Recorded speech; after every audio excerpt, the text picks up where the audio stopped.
Bonjour et merci de nous retrouver pour Un cœur qui écoute, votre rendez-vous hebdomadaire de spiritualité. Aujourd'hui, je vous propose de parler d'un thème très spirituel qui est le thème de la prière. Et nous allons en parler en compagnie du Père Benoît Gschwind. Bonjour. Bonjour. Alors, je ne sais pas trop comment vous présenter, tellement vous avez de casquettes. Vous êtes Augustin de l'Assomption, assomptionniste. Vous êtes aumônier général adjoint des Scouts de France et vous êtes également directeur de la rédaction de Prions en Église. Voilà. Alors pour commencer à rentrer dans ce thème de la prière, je vous propose de nous lire un texte que vous avez choisi à l'avance et nous allons partir de ce texte. J'ai choisi un texte d'André Louf qui était père abbé à l'abbaye du Mont-des-Cats, qui est trappiste, à l'époque où moi-même j'étais au noviciat, il y a 25 ans. Et André Louf est sans doute un des premiers à m'avoir parlé de la prière comme ça en tête à tête et j'ai envie de vous citer quelques mots d'André Louf. La parole de Dieu s'empare du cœur de l'homme afin que celui-ci puisse s'emparer à son tour de la parole. Elle vient demeurer dans le cœur afin que le cœur finisse par demeurer dans la parole. Peu à peu le cœur en fait sa nourriture exclusive, il la rumine, il l'assimile, se transforme en elle, il lui faut une longue et patiente écoute de la parole de Dieu, dont la saveur peu à peu nous pénètre, dont la puissance douce mais irrésistible nous entraîne et nous maintient insensiblement dans son champ d'énergie. Le cœur et la raison en sortent purifiés. Tous les désirs se trouvent comme unifiés pour épouser le désir de Dieu, dont la parole répand la joie contagieuse. C'est ainsi que la parole de Dieu, longuement fréquentée, recrée véritablement celui qui s'applique à l'écouter. Et voici que déjà un nouveau jaillissement se prépare. De cette lente assimilation, de cette mutuelle compénétration du cœur et de la parole, un jour sont nés les psaumes.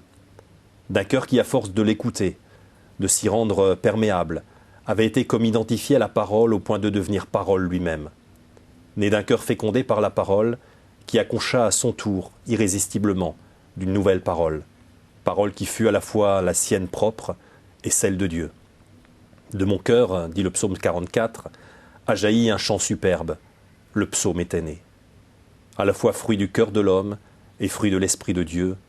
Fruit de l'homme parce qu'il reflétait l'expérience que celui-ci venait de vivre dans son cœur, et fruit de l'Esprit de Dieu, parce que cette expérience y avait été ouverte et sans cesse conduite par la parole de Dieu elle-même.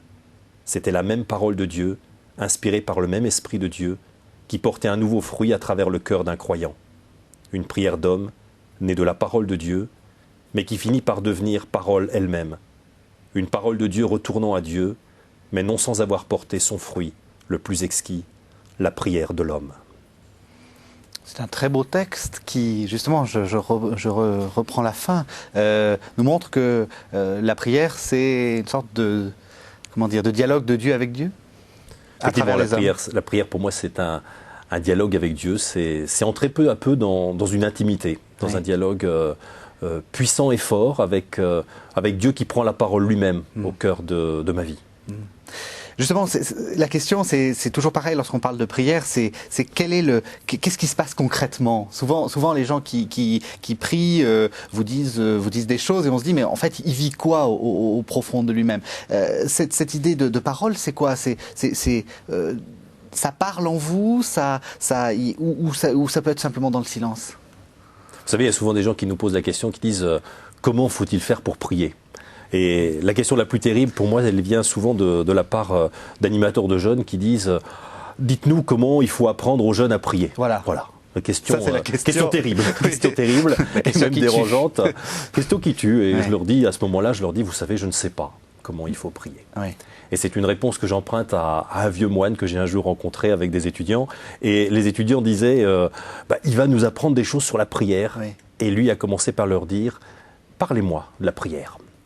Et ce vieux moine a laissé parler les étudiants qui se sont pris au jeu de la question et de la réponse et qui ont peu à peu essayé de dire ce qu'était pour eux la prière, balbutiant des éléments de réponse. Et le vieux moine a terminé en disant « Vous savez, moi, je ne sais pas prier ». Et je crois que la prière, elle est effectivement, non pas de l'ordre d'un savoir, mais peut-être davantage de l'ordre d'un savoir-vivre, d'un savoir-être aux côtés de Dieu et avec Dieu. Quand je parle de la prière, j'aime regarder Jésus lui-même à travers l'Écriture pour me dire qu'est-ce qu'il dit, qu'est-ce qu'il fait quand il prie, où est-ce qu'il va, quand il prie, dans quelle attitude il est, quand il prie, qu'est-ce qu'il dit. Et c'est vrai que la plus belle école de prière, à mon sens, elle reste l'Écriture. Je dis souvent, prenez un évangile. Prenez l'évangile de Marc, feuilletez-le, et noter tout ce qui est dit de la prière, tout ce que Jésus dit, tout ce qu'il fait. Voilà, je crois que la plus belle école de la prière, c'est finalement la rencontre avec le Fils qui n'arrête pas de nous montrer son Père. Dans ce que dit André Louf, on sent que la parole qu'il prononce est une parole qui lui vient d'ailleurs. C'est-à-dire qu'on imagine assez souvent la prière comme des prières de demande. On veut des choses et on les demande à Dieu. Lui, on a l'impression qu'il ne fait pas ça du tout. Non, c'est vrai, je crois que souvent la prière, elle est presque tendancieuse dans le sens où on attend de Dieu qu'il vienne suppléer à ce que nous-mêmes, dans notre grande liberté, nous n'osons pas faire, nous ne savons pas faire, nous ne comprenons pas. Et je dis souvent, je crois que Dieu, à ce moment-là, est un peu positionné dans notre vie comme une roue de secours, la 5e roue du carrosse. Au secours, j'ai besoin de toi, fais quelque chose. Alors c'est vrai qu'il y a des psaumes dans l'Écriture qui sont des cris de l'homme vers Dieu. Mais des cris de l'homme vers Dieu qui ne peuvent être cris de l'homme vers Dieu que parce qu'il y a déjà cette intimité avec le Père, cette relation filiale. Quand les disciples se tournent vers Jésus et lui disent « Apprends-nous à prier », je crois que les disciples commencent d'abord par dire une soif. Ils commencent par dire « On t'a vu prier, on t'a entendu prier, on a repéré que la prière dans ta vie c'était quelque chose d'important. Tu vas régulièrement à l'écart, on t'attend ailleurs et tu es en train de prier. » Voilà. Il y a quelque chose d'une faim, d'une soif, d'une curiosité aiguisée par le comportement même de Jésus du côté des disciples. Cette faim, cette soif, cette curiosité, elle les pousse à dire « Apprends-nous à prier ». Qu'est-ce que fait Jésus? Il leur dit « Quand vous priez, dites « Notre Père ». Et il laisse cette admirable prière que vous et moi, nous avons un jour appris parce que quelqu'un nous l'a balbutié, nous a appris à la retenir, nous a permis finalement d'entrer dans une relation filiale. Et c'est ce que fait Jésus, je crois, avec les disciples. Il commence par leur dire « Je suis votre frère. Tournez-vous comme moi vers mon Père qui est votre Père. » Et les premiers mots de la prière que Jésus laisse à ses disciples, ce sont des mots qui fait d'eux des fils. Il les invite à entrer dans une relation filiale avec le Père. Devenez ce que je suis, devenez vous aussi un fils. Tournez-vous vers le Père et dites notre Père. Est-ce qu'il faut justement, est-ce que c'est une indication de la personne de la Trinité qu'il faut prier? Est-ce qu'il faut prier le Père et non pas le Fils? Vous dites, voyez Je dirais, une prière, elle est trinitaire, parce qu'effectivement, le Fils nous montre le Père, mais le Fils nous dit aussi, laissez l'Esprit parler en vous. Et c'est cet Esprit qui nous permet de dire, Abba, Père. Je crois que la prière, elle n'est pas que vers le Fils, que vers le Père, que vers l'Esprit, elle est vraiment trinitaire. C'est le Fils qui nous mène au Père, et c'est l'Esprit qui nous pousse finalement à entendre le Père, mais aussi à nous tourner vers le Père et à dire, Abba, Père. Est-ce qu'il y a des moyens de savoir si on a bien prié ou mal prié? Souvent les gens disent « Oh, il ne s'est rien passé dans cette prière ». Est-ce que ça veut dire qu'ils ont mal prié? J'attends pas de résultat particulier de la prière, si ce n'est de... Je veux dire par exemple des émotions. C'est vrai qu'il qu'on a des émotions, il y a des émotions. Mais il y a la prière heureuse, il y a la prière joyeuse, il y a la prière exultante, il y a la prière jubilante, il y a la prière peut-être triste aussi, parce qu'elle est aussi de cet ordre-là à certains moments. Oui. Le Magnificat de Marie, c'est une prière extraordinaire. C'est Marie qui récapitule dans sa prière tout ce qu'elle a découvert de l'histoire de son peuple, de l'histoire du peuple de Dieu, et c'est une prière de joie. Il y a des psaumes qui sont de la tristesse, il y a des psaumes qui sont de la joie, il y a des psaumes qui sont durs, qui sont des cris vers Dieu aussi. Ma prière, elle est un peu comme la prière des psaumes, j'ai envie de dire. Il y a certains moments où j'ai envie que ma prière, et elle me porte sur des sommets de joie, voilà, sur des sentiers de montagne, dans des lieux que j'aime et qui me font vivre et tenir debout pour la suite de ma vie. Et puis il y a des moments où ma prière, elle est plus difficile, et il y a des moments où ma prière, elle est carrément dure, aride. Et vous en sortez déprimé? Et j'en sors en vous disant, j'en sors peut-être triste, déprimé, je sais pas, mais peut-être triste parce que voilà. Mais alors qu'est-ce qu'on fait? Je crois que la prière, elle n'est pas d'abord de l'ordre d'un résultat à attendre. Elle est vraiment de l'ordre d'une relation. Vous savez, quand on rencontre quelqu'un dans le métro, un vieil ami, il y a des moments où on est heureux de retrouver quelqu'un, il y a des moments où ça nous attriste d'avoir ces nouvelles-là, voilà. Et je crois qu'avec Dieu, dans la prière, c'est un peu du même ordre. Il y a des moments où la prière, elle peut être exultante, il y a des moments où elle est peut-être plus difficile. Elle est, je crois, aussi toujours de l'ordre d'un combat, la prière. Parce que un peu comme Jésus, on aurait pu passer notre temps à faire autre chose que prier. Oui. Jésus, si on regarde la mission de Jésus à travers l'Évangile, je vous disais, la plus belle école de prière, c'est regarder à travers l'Écriture Jésus. Se dire, tiens, qu'est-ce qu'il dit, qu'est-ce qu'il fait, où est-ce qu'il va. C'est ce que vous conseillez. On pourrait dessiner l'agenda de Jésus. Oui, oui. Qu'est-ce qui se passe? Jésus, il a à enseigner et il a à guérir. Et il aurait pu remplir toutes les cases de son agenda en passant son temps à guérir et à enseigner les foules. Sans arrêt, Jésus va à l'écart pour prendre le temps de prier, pour recevoir sa mission. Ça doit être un combat pour lui, comme c'est un combat pour nous aussi d'inscrire la prière dans notre agenda de chaque jour. Oui. Le temps, c'est notre ennemi. Le temps peut être un ennemi. Le temps peut être un ennemi, effectivement, parce qu'on a toujours autre chose à faire que de s'arrêter pour prier. Vous, par fonctionnerie, avec tout ce que vous faites. On se rend compte aussi que sans la prière, nous ne sommes rien. Sans cette relation filiale au Père, je ne suis rien. Pourquoi? Parce que toute ma vie trouve son sens dans cette intimité avec Dieu. Toute ma vie n'a de sens que parce qu'elle est reçue de Dieu et qu'elle se tourne vers Dieu. Il y a une espèce de va-et-vient entre ma vie personnelle et entre Dieu, une vie qui se reçoit de Dieu et une vie qui se tourne vers Dieu. Oui. Est-ce que Dieu vous parle? Est-ce que vous avez l'impression que de temps en temps, on arrive à faire taire le murmure intérieur et recevoir quelque chose dont on se dit, ça c'est certainement pas de moi?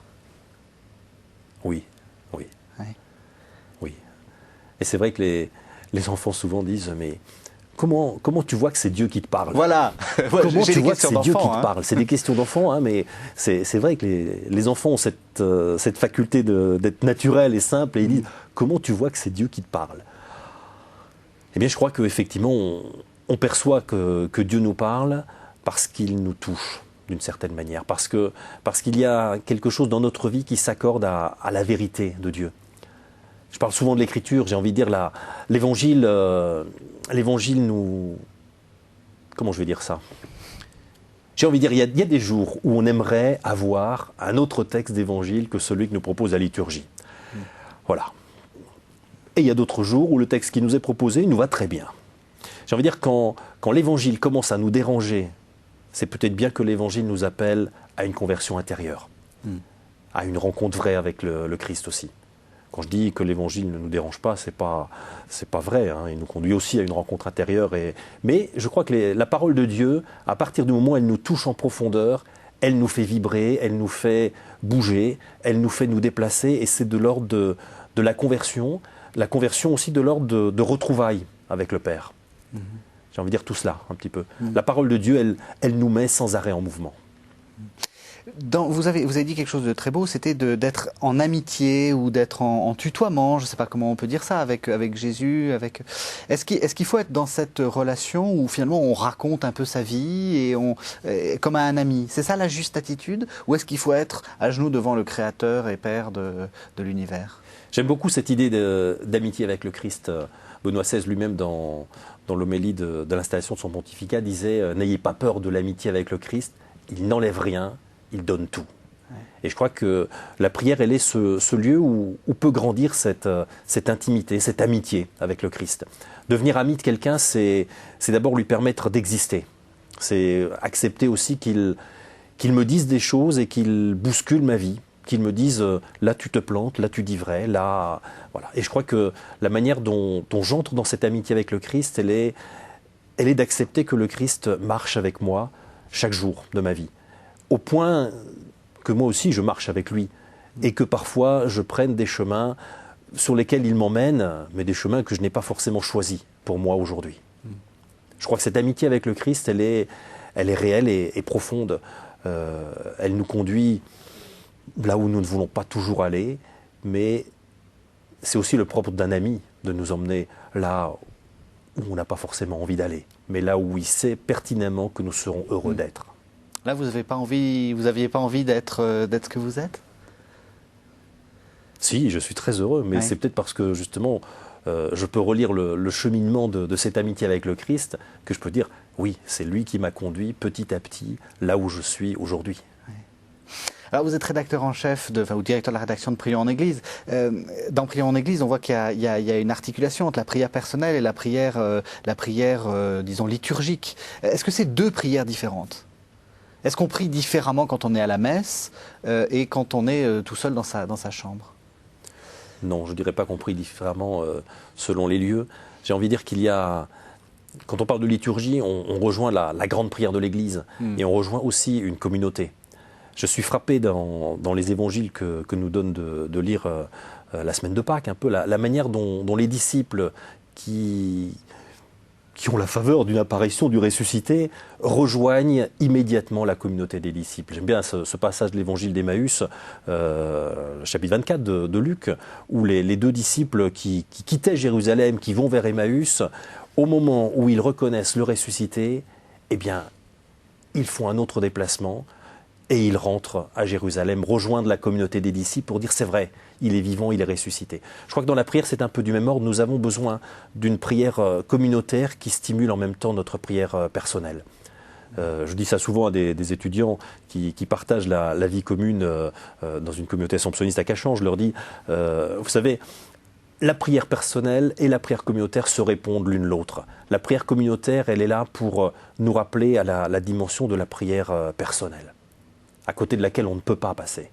Parce qu'on a besoin de fermer la porte de sa chambre, on a besoin de s'enfermer sur soi-même pour entrer dans cette intimité avec le Christ aussi. Dans l'accompagnement spirituel, je suis étonné souvent de voir à quel point il y a des moments parfois de silence, où plus rien ne se dit, parce qu'il n'y a plus rien à se dire entre l'accompagnateur et l'accompagné, il n'y a plus rien d'autre à se dire que de laisser le Christ prendre toute sa place et toute sa présence. C'est le moment du silence, pas du silence vide, mais du silence où l'un et l'autre reconnaissent le Christ présent dans l'autre. Et là, il n'y a plus rien à se dire. Justement, on dit souvent telle messe est priante, telle messe n'est pas priante. Est-ce que ça vous énerve, ce genre de remarques? Ça m'agace un peu. Ça m'agace un peu. Je crois qu'effectivement, il y a des conditions qui permettent peut-être la prière ou qui rendent la prière plus facile, mais de dire que telle messe est priante, telle messe n'est pas priante, telle prière est plus ou moins priante ou pas, tel chant fait prier ou tel chant fait pas prier, j'ai pas envie de rentrer dans ce débat-là. Ouais. Je crois que ce qui fait prier, c'est d'abord l'homme qui dit « je me pose devant Dieu et je laisse Dieu frapper à la porte de mon cœur ». C'est ça qui nous permet d'entrer dans la prière. Alors il y a des conditions, effectivement, un beau bouquet de fleurs, un paysage de montagne, un désert le matin au lever du soleil, sont des lieux qui me portent, moi personnellement, dans la prière, mais qui ne porteront peut-être pas de la même manière quelqu'un d'autre dans la prière. Quelqu'un qui n'a vraiment rien à voir avec un désert, qui dit « le désert c'est aride, qu'est-ce que je peux faire d'un désert pour prier ?» alors que pour moi, le désert est un lieu assez extraordinaire de rencontre avec Dieu. Je crois que chacun, nous avons des lieux qui sont personnels. Et quand l'Évangile dit ferme la porte, rentre dans ta chambre pour prier Dieu dans le secret de ton cœur, je crois que la chambre, c'est chacun qui doit inventer son espace et son lieu pour la prière. Alors vous nous avez dit qu'il ne fallait pas enseigner la prière, mais est-ce qu'il y a des trucs? Vous avez parlé de calendrier, vous avez parlé d'agenda. Il faut se fixer une régularité. Quels seraient les conseils que vous donneriez à quelqu'un qui veut quand même, qui vous dit pas apprends-moi à prier, mais qui vous dit qu'est-ce que je peux faire? Comment je m'organise? C'est une question qui ressemble un peu à un régime, oui. À un régime pour un grand sportif ou pour un sportif débutant. Moi, j'ai envie de dire d'abord, l'important c'est de pouvoir poser la prière quelque part dans un agenda. Mais de le poser de manière naturelle et pas de manière surnaturelle. C'est-à-dire ne pas mettre la barre trop haut ou ne pas mettre la barre plus haut que ce que l'on est capable de faire. Souvent au début du temps du carême, les gens se disent « Ouh là là, pendant ce temps du carême, je vais prier 1 heure tous les jours » et ils savent pertinemment qu'ils n'y arriveront pas. Je dis autant se dire « Je vais prier 5 minutes par jour ». Voilà. Mais c'est d'inscrire déjà de manière naturelle la bonne durée, dans un agenda. C'est déjà ça? Non, je crois que c'est chacun qui sait le temps qu'il doit y passer. Mais je crois qu'il faut inscrire déjà. Ce que je veux dire, 5 minutes, c'est déjà pas mal. 5 minutes, c'est déjà pas mal. Et si ce n'est qu'1 minute, c'est déjà énorme. Et ceux qui vivent 30 minutes tous les jours, c'est très bien aussi. Mais j'ai envie de dire, il n'y a pas de durée. Je crois que ce qui est important, c'est d'inscrire ce rendez-vous avec Dieu au cœur d'un agenda. Si c'est chaque jour, si c'est chaque semaine, si c'est tous les mercredis, si c'est... Voilà.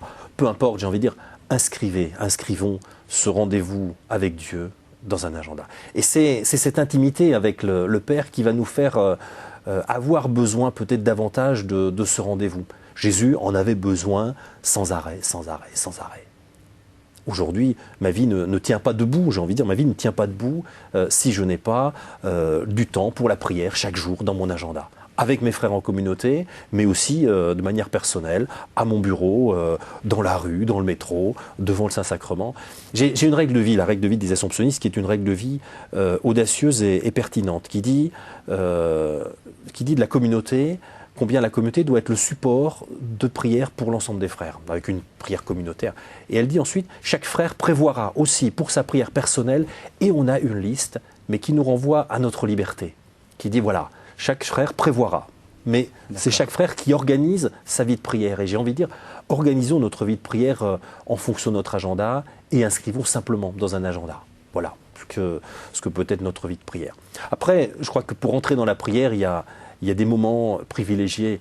Est-ce que se poser dans la prière ne demande pas d'abord de s'arrêter, de s'asseoir, peut-être de prendre une position qui nous sera habituelle pour la prière?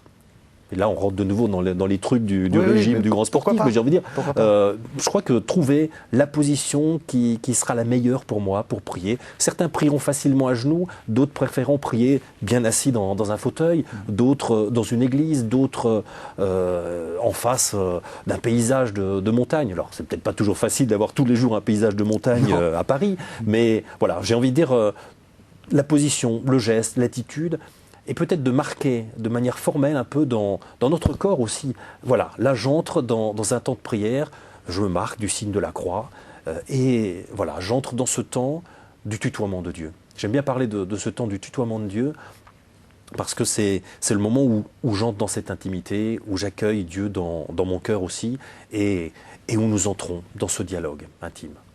Merci. Alors je vais vous poser quelques questions. Je pose traditionnellement quelques questions rituelles. Malheureusement, il nous reste peu de temps, donc je vous demande quelques réponses brèves. Quel conseil donneriez-vous à quelqu'un qui vous dirait « J'ai envie de devenir chrétien, par quoi dois-je commencer ?» Par rencontrer d'autres chrétiens.